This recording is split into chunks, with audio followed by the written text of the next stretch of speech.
write the equation of the line in point-slope form.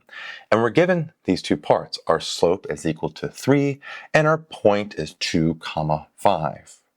Now, point-slope form is written as such. Y minus y1 is equal to m, our slope, times x minus x1.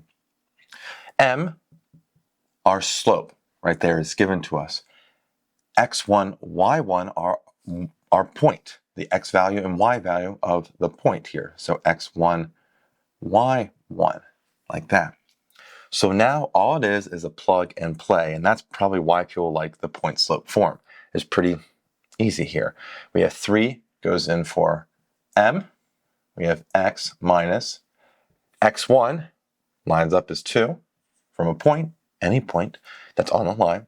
And then we have y minus y1, 5. And there we have it. We got an equation of the line in point-slope form, given a slope and a point. We have y minus 5 equals 3 times x minus 2.